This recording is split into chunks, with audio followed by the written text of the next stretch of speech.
ನಿಮ್ಮ ಹಳೆ ಒಡವೆನ ಅಧಿಕ ಬೆಲೆಗೆ ಮಾರಬೇಕೆ? ಅಟಿಕಾಗೆ ಕಾಲ್ ಮಾಡಿ 8880 ಅಟ್ಟಿಕಾ ಗೋಲ್ಡ್ ಕಂಪನಿ. ದೆಹಲಿಯಲ್ಲಿ ಸಿಎಂ ಡಿಕೆ ಶಿವಕುಮಾರ್ ಮಾತನಾಡಿದ್ದಾರೆ. ಪರಿಷತ್ ಸಭಾಪತಿ ಬಸವರಾಜ ಹೊರಟ್ಟಿ ಅವರನ್ನ ಭೇಟಿ ಮಾಡಿ ಅವಿಶ್ವಾಸ ನಿರ್ಣಯ ಮಂಡನೆ ಕುರಿತು ಪ್ರಸ್ತಾಪಿಸಿದಾಗ ಅವರೇ ರಾಜೀನಾಮೆ ನೀಡಿದ್ದಾರೆ. ಅವರ ರಾಜೀನಾಮೆ ಅಂಗೀಕಾರವಾಗಿ ನೋಟಿಫಿಕೇಶನ್ ಕೂಡ ಆಗಿದೆ ಅಂತ ಡಿಕೆ ಶಿವಕುಮಾರ್ ತಿಳಿಸಿದ್ದಾರೆ. ರಾಜ್ಯಪಾಲರಿಗೆ ಬಿಜೆಪಿ ದೂರು ನೀಡಿರುವ ವಿಚಾರವಾಗಿ ಪ್ರತಿಕ್ರಿಯಿಸಿದ ಅವರು, ಬಿಜೆಪಿಯವರು ರಾಜ್ಯಪಾಲರ ಕಚೇರಿಯನ್ನ ದುರುಪಯೋಗಪಡಿಸಿಕೊಳ್ಳುತ್ತಿದ್ದಾರೆ ಅಂತ ಆರೋಪಿಸಿದರು. ಇನ್ನು ರಾಜ್ಯದಲ್ಲಿ ಒಂದು ಸಚಿವ ಸ್ಥಾನ ಖಾಲಿ ಇದೆ, ಆ ಸ್ಥಾನವನ್ನ ಮಹಿಳೆಯರಿಗೆ ಕೊಡಬೇಕು ಎಂಬುದು ನಮ್ಮ ನಿರ್ಧಾರ. ನಾಳೆಯೇ ಮಾಡಬೇಕು ಅಂತ ಏನಿಲ್ಲ, ಯಾವುದೇ ಅವಸರ ಕೂಡ ಇಲ್ಲ. ಮಹಿಳೆಯರಿಗೆ ಸಚಿವ ಸ್ಥಾನ ನೀಡ್ತೀವಿ ಅಂತ ಸ್ಪಷ್ಟಪಡಿಸಿದ್ದಾರೆ.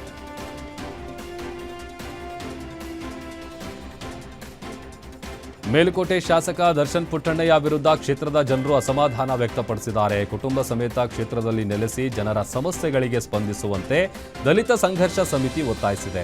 ಶಾಸಕ ದರ್ಶನ್ ಪುಟ್ಟಣ್ಣಯ್ಯ ವಿದೇಶ ಪ್ರವಾಸದಲ್ಲಿದ್ದು ಪತ್ನಿ ಮತ್ತು ಮಕ್ಕಳು ವಿದೇಶದಲ್ಲಿದ್ದಾರೆ. ಕುಟುಂಬವನ್ನ ಭೇಟಿಯಾಗಲು ತಿಂಗಳಲ್ಲಿ ಸುಮಾರು 15 ದಿನ ವಿದೇಶ ಪ್ರವಾಸದಲ್ಲೇ ಇರ್ತಾರೆ ಅಂತ ಆರೋಪಿಸಲಾಗಿದೆ. ಇದರಿಂದ ಕ್ಷೇತ್ರದ ದಲಿತ, ಹಿಂದುಳಿದ ಹಾಗೂ ಬಡ ಜನರ ಸಮಸ್ಯೆಗಳನ್ನು ಆಲಿಸಲು ಶಾಸಕರು ಅಲಭ್ಯರಾಗಿದ್ದಾರೆ ಎಂದು ಜಿಲ್ಲಾ ಸಂಚಾಲಕ ದೇವರಾಜು ಆರೋಪಿಸಿದ್ದಾರೆ. ಕಾಮಗಾರಿಗಳ ಗುದ್ದಲಿ ಪೂಜೆಗೆ ಮಾತ್ರ ಶಾಸಕರು ಲಭ್ಯವಾಗ್ತಿದ್ದಾರೆ ಎಂದು ಟೀಕಿಸಿದ್ದಾರೆ. ಕೂಡಲೇ ಕುಟುಂಬ ಸಮೇತ ಕ್ಷೇತ್ರದಲ್ಲಿ ನೆಲೆಸಿ ಜನಸೇವೆಯನ್ನ ಮಾಡಬೇಕು, ಇಲ್ಲವಾದರೆ ರಾಜೀನಾಮೆ ನೀಡುವಂತೆ ಆಗ್ರಹಿಸಿ ಪ್ರತಿಭಟನೆ ನಡೆಸುವುದಾಗಿ ಎಚ್ಚರಿಕೆ ನೀಡಿದ್ದಾರೆ. ಬಿಡದಿ ಟೌನ್ಶಿಪ್ ಯೋಜನೆ ವಿರುದ್ಧ ಜೆಡಿಎಸ್ ಪಾದಯಾತ್ರೆ ನಡೆಸ್ತಾ ಇದೆ. ಇಂದು 2ನೇ ದಿನಕ್ಕೆ ಪಾದಯಾತ್ರೆ ಕಾಲಿಟ್ಟಿದೆ. ಬಿಡದಿ ಸರ್ಕಲ್ನಿಂದ ಪಾದಯಾತ್ರೆ ಪ್ರಾರಂಭವಾಗಿದೆ. ನಿಖಿಲ್ ಕುಮಾರಸ್ವಾಮಿ ಅವರ ನೇತೃತ್ವದಲ್ಲಿ ನಡೀತಾ ಇರುವ ಈ ಪಾದಯಾತ್ರೆಗೆ ಮಾಜಿ ಪ್ರಧಾನಿ ಎಚ್.ಡಿ. ದೇವೇಗೌಡರು ಚಾಲನೆ ಕೊಟ್ಟಿದ್ದಾರೆ. ಈ ವೇಳೆ ದೊಡ್ಡಗೌಡರು ಸರ್ಕಾರದ ವಿರುದ್ಧ ಕಿಡಿಕಾರಿದ್ದಾರೆ.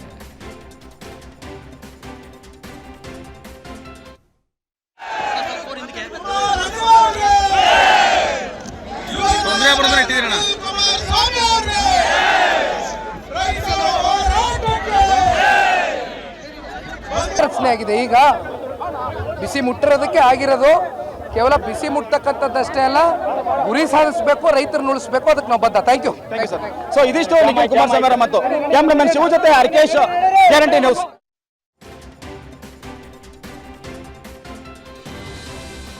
ಬೆಂಗಳೂರು ಹೊರವಲಯದಲ್ಲಿ ಬೀದಿ ನಾಯಿಗಳ ಹಾವಳಿ ಮತ್ತೆ ಆತಂಕ ಮೂಡಿಸಿದೆ. ಯಲಹಂಕ ಸಮೀಪದ ಸಾದಹಳ್ಳಿ ಗ್ರಾಮದಲ್ಲಿ ರಸ್ತೆಯಲ್ಲಿ ನಡೆದುಕೊಂಡು ಹೋಗ್ತಾ ಇದ್ದ ಮಗುವಿನ ಮೇಲೆ 5 ಬೀದಿ ನಾಯಿಗಳು ಏಕಾಏಕಿ ದಾಳಿ ನಡೆಸಿವೆ. ಮಗುವನ್ನ ಸುತ್ತುವರೆದ ನಾಯಿಗಳು ಎಳೆದಾಡಿಕೊಂಡು ಕಚ್ಚಿದ್ದು, ಮಗು ಕಿರಿಚಿಕೊಂಡ್ರೂ ನಾಯಿಗಳು ಬಿಡದೆ ದಾಳಿ ಮುಂದುವರೆಸಿವೆ. ದಾಳಿಯಿಂದ ಮಗು ಗಂಭೀರವಾಗಿ ಗಾಯಗೊಂಡಿದೆ. ಘಟನೆಯ ದೃಶ್ಯ ಸಿಸಿ ಕ್ಯಾಮೆರಾದಲ್ಲಿ ಸೆರೆಯಾಗಿದೆ. ನಾಯಿಗಳು ದಾಳಿ ನಡೆಸ್ತಾ ಇದ್ದ ವೇಳೆ ಸಾರ್ವಜನಿಕರು ಓಡಿ ಬಂದು ಮಗುವನ್ನ ರಕ್ಷಿಸಿದ್ದಾರೆ. ಬೀದಿ ನಾಯಿಗಳ ಹಾವಳಿಯನ್ನು ನಿಯಂತ್ರಿಸಿ ನಾಯಿಗಳನ್ನು ಸೆರೆ ಹಿಡಿಯುವಂತೆ ಸ್ಥಳೀಯರು ಆಗ್ರಹಿಸಿದ್ದಾರೆ. ಇನ್ನು ಚಿಕ್ಕಜಾಲ ಪೊಲೀಸ್ ಠಾಣಾ ವ್ಯಾಪ್ತಿಯಲ್ಲಿ ಈ ಘಟನೆ ನಡೆದಿದೆ.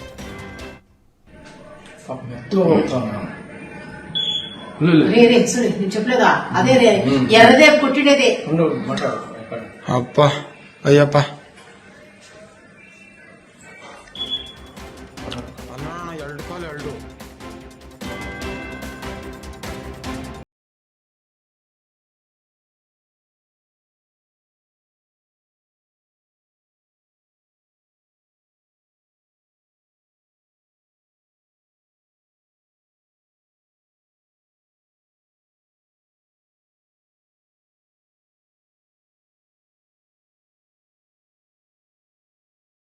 ಗುಣಮಟ್ಟ ಪರಿಶೀಲನೆಗೆ ಮುಂದಾಗಿರುವ ಅಧಿಕಾರಿಗಳು 10ಕ್ಕೂ ಹೆಚ್ಚು ಕಡೆಗಳಿಂದ ವಿವಿಧ ಕಾಸ್ಮೆಟಿಕ್ಸ್ಗಳ ಸ್ಯಾಂಪಲ್ಸ್ ಅನ್ನು ಸಂಗ್ರಹಿಸಿದ್ದಾರೆ.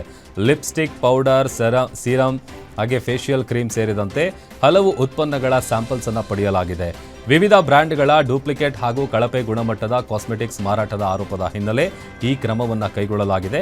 ಇಂತಹ ಉತ್ಪನ್ನಗಳಿಂದ ಆರೋಗ್ಯ ಸಮಸ್ಯೆಗಳು ಉಂಟಾಗುವ ಸಾಧ್ಯತೆ ಇರುವ ಹಿನ್ನೆಲೆಯಲ್ಲಿ ಅಧಿಕಾರಿಗಳು ಕಾಸ್ಮೆಟಿಕ್ಸ್ ಪಟ್ಟಿಯನ್ನು ಸಿದ್ಧಪಡಿಸಿದ್ದಾರೆ.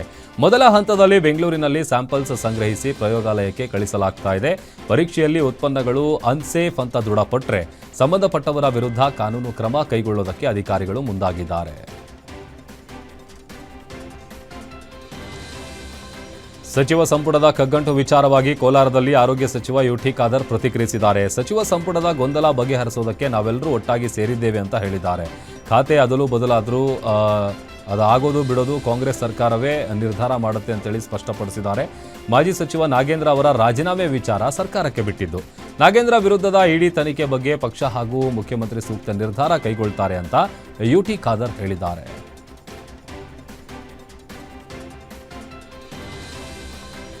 ಮೇಕೆದಾಟು ಯೋಜನೆ ಜಾರಿಗೆ ಆಗ್ರಹಿಸಿ ಕನ್ನಡ ಒಕ್ಕೂಟದಿಂದ ಪ್ರತಿಭಟನೆ ನಡೆದಿದೆ. ಬೆಂಗಳೂರು ಹೊರವಲಯದ ಆನೇಕಲ್ ತಾಲೂಕಿನ ಅತ್ತಿಬೆಲೆ ಗಡಿಯಲ್ಲಿ ವಾಟಾಳ್ ನಾಗರಾಜ್ ನೇತೃತ್ವದಲ್ಲಿ ರಸ್ತೆ ತಡೆದು ಪ್ರತಿಭಟನೆ ಮಾಡಲಾಗಿದೆ.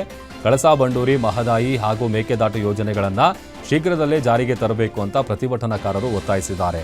ರಾಜಕೀಯ ದುರುದ್ದೇಶದಿಂದ ತಮಿಳುನಾಡು ಮೇಕೆದಾಟು ಯೋಜನೆಗೆ ವಿರೋಧಿಸ್ತಾ ಇದೆ ಎಂದು ವಾಟಾಳ್ ನಾಗರಾಜ್ ಆರೋಪಿಸಿದರು. ತಮಿಳುನಾಡು ಸಿಎಂ ಜೋಸೆಫ್ ವಿಜಯ್ ಮೇಕೆದಾಟು ವಿಚಾರದಲ್ಲಿ ರಾಜಕೀಯ ಮಾಡಬಾರದು, ಯೋಜನೆಗೆ ಅವಕಾಶ ಕೊಡಬೇಕು ಅಂತ ಆಗ್ರಹಿಸಿದ್ದಾರೆ.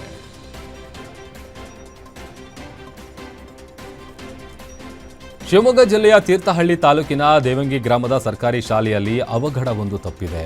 ಸರ್ಕಾರಿ ಹಿರಿಯ ಪ್ರಾಥಮಿಕ ಶಾಲೆಯ ಕಟ್ಟಡದ ಹೆಂಚು ಏಕಾಏಕಿ ಮುರಿದು ಬಿದ್ದಿದೆ. ಅದೃಷ್ಟವಶಾತ್ ಶಾಲೆಯಲ್ಲಿ ಮಕ್ಕಳು ಇಲ್ಲದ ವೇಳೆ ಘಟನೆ ನಡೆದಿದ್ದು ಯಾವುದೇ ಪ್ರಾಣಾಪಾಯ ಸಂಭವಿಸಿಲ್ಲ. ಮಕ್ಕಳು ತರಗತಿಯಲ್ಲಿದ್ದ ವೇಳೆ ಹಂಚು ಬಿದ್ದಿದ್ರೆ ದೊಡ್ಡ ಅನಾಹುತ ಸಂಭವಿಸುವ ಸಾಧ್ಯತೆ ಇತ್ತು. ವಿಷಯ ತಿಳಿದ ಗ್ರಾಮ ಪಂಚಾಯಿತಿ ಅಧಿಕಾರಿಗಳು ಸದ್ಯಕ್ಕೆ ಟಾರ್ಪಲ್ ಹಾಕೋದಾಗಿ ತಿಳಿಸಿದ್ದಾರೆ. ಇದಕ್ಕೆ ಆಕ್ರೋಶ ವ್ಯಕ್ತಪಡಿಸಿರುವ ಗ್ರಾಮಸ್ಥರು ಮಕ್ಕಳಿಗೇನಾದರೂ ಆದರೆ ಹೊಣೆ ಯಾರು ಅಂತ ಪ್ರಶ್ನೆ ಮಾಡಿದ್ದಾರೆ. ಶಾಲೆ ದುರಸ್ತಿಗೆ ಹಣ ಇಲ್ಲ ಎನ್ನುವ ಅಧಿಕಾರಿಗಳ ಉತ್ತರಕ್ಕೆ ಅಸಮಾಧಾನ ವ್ಯಕ್ತಪಡಿಸಿದ್ದಾರೆ.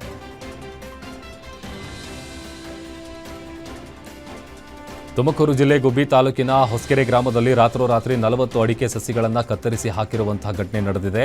ರೈತ ಮಹಿಳೆ ರಾಜೇಶ್ವರಿ ಅವರಿಗೆ ಸೇರಿದ ಜಮೀನಿನಲ್ಲಿ ಈ ಘಟನೆ ನಡೆದಿದ್ದು, ಸಾಲ ಮಾಡಿ ನೆಟ್ಟಿದ್ದ ಅಡಿಕೆ ಸಸಿಗಳನ್ನು ಕಿಡಿಗೇಡಿಗಳು ನೆಲಸಮ ಮಾಡಿದ್ದಾರೆ. ಶುಕ್ರವಾರ ರಾತ್ರಿ ಕೃತ್ಯ ನಡೆದಿರುವ ಶಂಕೆ ವ್ಯಕ್ತವಾಗಿದೆ. ಮಕ್ಕಳಂತೆ ಸಾಕಿ ಬೆಳೆಸಿದ್ದ ಗಿಡಗಳು ಕತ್ತರಿಸಿರುವುದನ್ನು ಕಂಡು ರಾಜೇಶ್ವರಿಯವರು ಕಣ್ಣೀರಿಟ್ಟಿದ್ದಾರೆ. ಅನ್ಯಾಯಕ್ಕೆ ನ್ಯಾಯ ಒದಗಿಸುವಂತೆ ಪೊಲೀಸರಿಗೆ ದೂರು ನೀಡಿದ್ದಾರೆ. ಸ್ಥಳಕ್ಕೆ ಭೇಟಿ ನೀಡಿದ ಕರ್ನಾಟಕ ರಾಜ್ಯ ರೈತ ಸಂಘದ ಮುಖಂಡರು ಮಹಿಳೆಗೆ ಧೈರ್ಯ ತುಂಬಿದ್ದಾರೆ. ಗುಬ್ಬಿ ತಾಲೂಕಿನಲ್ಲಿ ಅಡಿಕೆ ಸಸಿ ಕಡಿಯುವ ಪ್ರಕರಣಗಳು ಹೆಚ್ಚಾಗ್ತಾ ಇರೋದಕ್ಕೆ ರೈತ ನಾಯಕರು ಆಕ್ರೋಶ ವ್ಯಕ್ತಪಡಿಸಿದ್ದಾರೆ. ಹಿಂದಿನ ಪ್ರಕರಣಗಳ ತನಿಖೆಯಲ್ಲಿ ಪೊಲೀಸ್ ಇಲಾಖೆಯ ನಿರ್ಲಕ್ಷ್ಯ ವಹಿಸಿದೆ ಅಂತ ಆರೋಪಿಸಿದ್ದಾರೆ. ಈ ಸಂಬಂಧ ಚೇಳೂರು ಪೊಲೀಸ್ ಠಾಣೆಯಲ್ಲಿ ಪ್ರಕರಣ ಕೂಡ ದಾಖಲಾಗಿದೆ.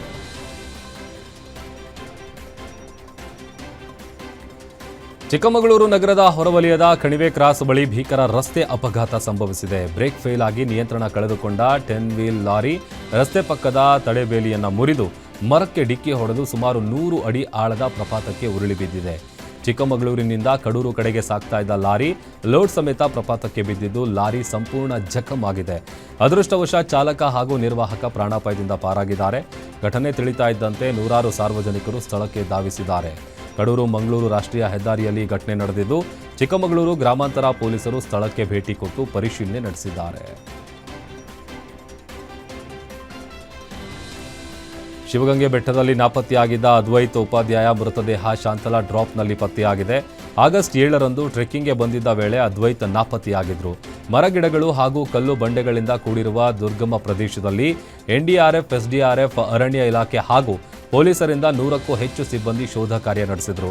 ಸತತ ಹುಡುಕಾಟದ ಬಳಿಕ ಶಾಂತಲಾ ಡ್ರಾಪ್ನಲ್ಲಿ ಮೃತದೇಹ ಪತ್ತೆಯಾಗಿದೆ.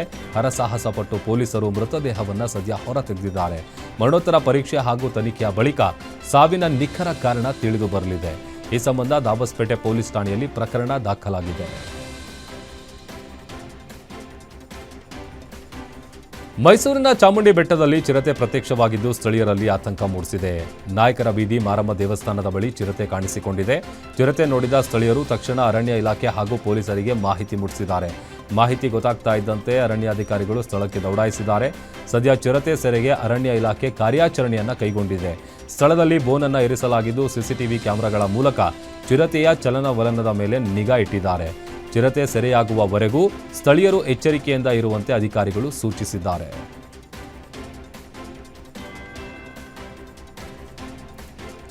ದೊಡ್ಡಬಳ್ಳಾಪುರ ತಾಲೂಕಿನ ಚನ್ನದೇವಿ ಅಗ್ರಹಾರ ಗ್ರಾಮದ ಬಳಿ ಲಾರಿ ಹಾಗೂ ಕಾರಿನ ನಡುವೆ ಅಪಘಾತ ಸಂಭವಿಸಿದೆ.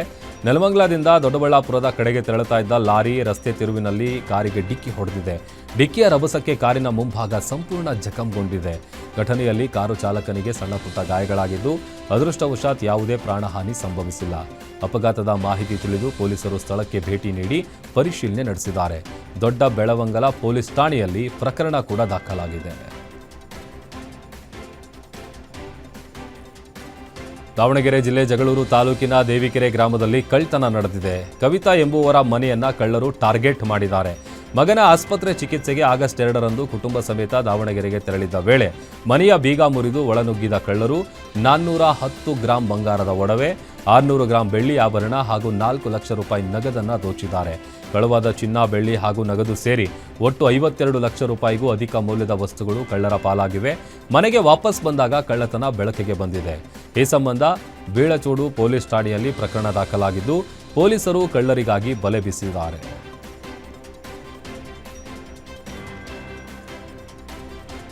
ಚಿತ್ರದುರ್ಗ ಜಿಲ್ಲೆ ಹೊಸದುರ್ಗ ತಾಲೂಕಿನ ಕಬ್ಬಿನಕೆರೆ ಗ್ರಾಮದಲ್ಲಿ ವಿದ್ಯುತ್ ಸ್ಪರ್ಶಿಸಿ ನವಿಲು ಹಾಗೂ ಚಿರತೆ ಮೃತಪಟ್ಟಿರುವ ಘಟನೆ ನಡೆದಿದೆ.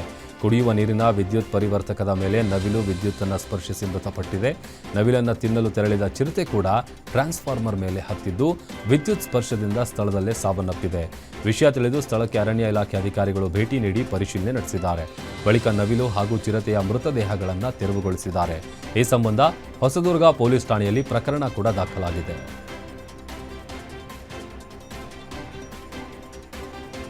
ಶಿವಮೊಗ್ಗದಲ್ಲಿ ಕೇಂದ್ರ ಹಾಗೂ ರಾಜ್ಯ ಸರ್ಕಾರದ ವಿರುದ್ಧ ರೈತ ಸಂಘಟನೆಗಳಿಂದ ಭಾರೀ ಆಕ್ರೋಶ ವ್ಯಕ್ತವಾಗಿದೆ. ನಗರದ ಶಿವಪ್ಪ ನಾಯಕ ವೃತ್ತದಲ್ಲಿ ರೈತರು ರಸ್ತೆ ತಡೆದು ಪ್ರತಿಭಟನೆ ನಡೆಸಿದ್ದಾರೆ. ಜನವಿರೋಧಿ ನೀತಿಗಳನ್ನು ಕೈಬಿಡುವಂತೆ ಆಗ್ರಹಿಸಿದ ಪ್ರತಿಭಟನಾಕಾರರು ಕಾರ್ಪೊರೇಟರ್ಗಳಾದ ಅವರ ಪರವಾದ ನೀತಿಗಳಿಗೆ ವಿರೋಧವನ್ನು ವ್ಯಕ್ತಪಡಿಸಿದರು. ಬಲವಂತದ ಭೂಸ್ವಾಧೀನ ಕೈಬಿಡಬೇಕು, ಕನಿಷ್ಠ ಕೂಲಿ ದರ ಪರಿಷ್ಕರಿಸಬೇಕು ಅಂತ ಒತ್ತಾಯಿಸಿದರು. ಜೊತೆಗೆ ಬೀಜ ಕಾಯ್ದೆ ಹಾಗೂ ಕೃಷಿ ಮಾರುಕಟ್ಟೆ ಸಂಹಿತೆ ರದ್ದುಪಡಿಸುವಂತೆ ಆಗ್ರಹಿಸಿದ್ದಾರೆ. ಪ್ರತಿಭಟನೆ ಹಿನ್ನೆಲೆ ರಸ್ತೆಯಲ್ಲಿ ಸಂಚಾರ ಅಸ್ತವ್ಯಸ್ತಗೊಂಡು ನೂರಾರು ವಾಹನಗಳು ಸಾಲುಗಟ್ಟಿ ನಿಂತಿದ್ವು. ಟ್ರಾಫಿಕ್ ಜಾಮ್ನಿಂದ ವಾಹನ ಸವಾರರು ಪರದಾಡುವಂತಾಯಿತು. ಪರಿಸ್ಥಿತಿ ನಿಯಂತ್ರಿಸುವುದಕ್ಕೆ ಪೊಲೀಸರು ಪ್ರತಿಭಟನಾಕಾರರನ್ನ ವಶಕ್ಕೆ ಪಡೆದಿದ್ದಾರೆ.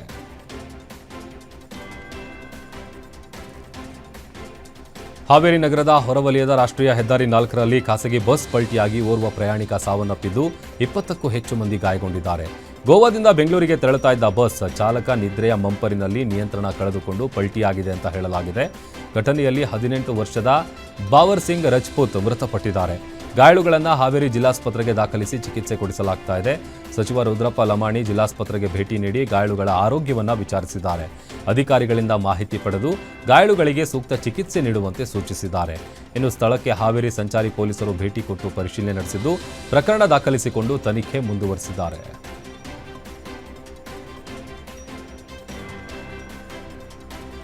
ಬೆಳಗಾವಿ ಜಿಲ್ಲೆಯ ಬೆಂಡಿಗೇರಿ ಗ್ರಾಮದಲ್ಲಿ ಹೆಚ್ಚುವರಿ ಬಸ್ಗಾಗಿ ವಿದ್ಯಾರ್ಥಿಗಳು ಹಾಗೂ ಗ್ರಾಮಸ್ಥರು ಪ್ರತಿಭಟಿಸಿದ್ದಾರೆ.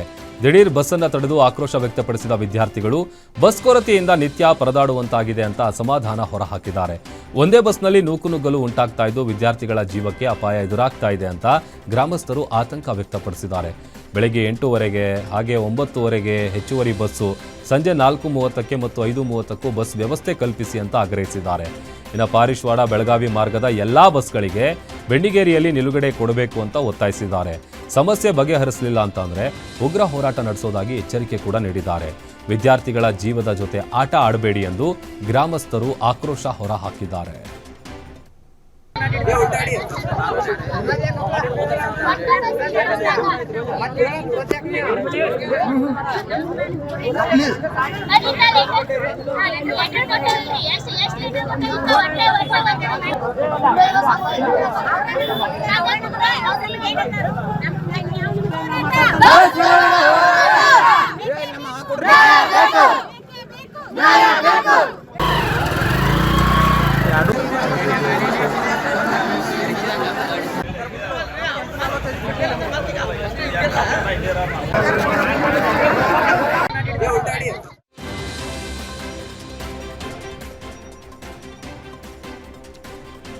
ಧಾರವಾಡ ತಾಲೂಕಿನ ಶಿವಳ್ಳಿ ಗ್ರಾಮದಲ್ಲಿ ಬಯೋಗ್ಯಾಸ್ ಘಟಕ ಸ್ಥಾಪನೆಗೆ ವಿರೋಧಿಸಿ ಗ್ರಾಮಸ್ಥರು ಪ್ರತಿಭಟನೆಗೆ ಮುಂದಾಗಿದ್ದಾರೆ.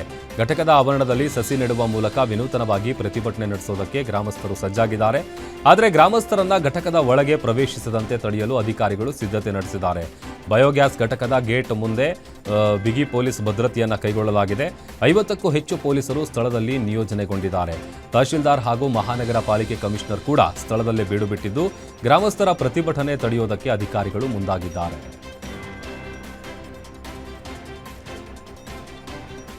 ಶಿವಮೊಗ್ಗದಲ್ಲಿ ವಿವಿಧ ಬೇಡಿಕೆಗಳ ಈಡೇರಿಕೆಗೆ ಆಗ್ರಹಿಸಿ ಅಂಗನವಾಡಿ ಕಾರ್ಯಕರ್ತೆಯರು ಬೃಹತ್ ಪ್ರತಿಭಟನೆ ನಡೆಸಿದರು. ಕರ್ನಾಟಕ ರಾಜ್ಯ ಅಂಗನವಾಡಿ ಕಾರ್ಯಕರ್ತೆಯರು ಮತ್ತು ಸಹಾಯಕಿಯರ ಸ್ವತಂತ್ರ ಸಂಘಟನೆ ನೇತೃತ್ವದಲ್ಲಿ ಪಾಲಿಕೆ ಆವರಣದಿಂದ ಡಿಸಿ ಕಚೇರಿವರೆಗೆ ಮೆರವಣಿಗೆ ನಡೆಯಿತು. ಕಾರ್ಯಕರ್ತರಿಗೆ 26,000 ಹಾಗೂ ಸಹಾಯಕಿಯರಿಗೆ 20,000 ರೂಪಾಯಿ ಕನಿಷ್ಠ ವೇತನ ಜಾರಿಗೊಳಿಸುವಂತೆ ಒತ್ತಾಯಿಸಿದ್ದಾರೆ. ಗೌರವ ಧನ ಎಂಬ ಹಣೆಪಟ್ಟಿ ತೆಗೆದುಹಾಕಬೇಕು, ಇಲಾಖೆಯ ಕೆಲಸವನ್ನು ಹೊರತುಪಡಿಸಿ ಬೇರೆ ಇಲಾಖೆಯ ಕೆಲಸ ಕೊಡಬಾರದು ಅಂತ ಆಗ್ರಹಿಸಿದರು. ಬಿಟ್ಟಿ ಕೆಲಸ ಬೇಡವೇ ಬೇಡ ಅಂತ ಸರ್ಕಾರದ ವಿರುದ್ಧ ಆಕ್ರೋಶ ಹೊರಹಾಕಿದ್ದಾರೆ. ಪ್ರತಿಭಟನೆಯಲ್ಲಿ ಜಿಲ್ಲೆಯ ವಿವಿಧ ಭಾಗಗಳಿಂದ ಸುಮಾರು 2,000ಕ್ಕೂ ಹೆಚ್ಚು ಕಾರ್ಯಕರ್ತೆಯರು ಭಾಗವಹಿಸಿದರು.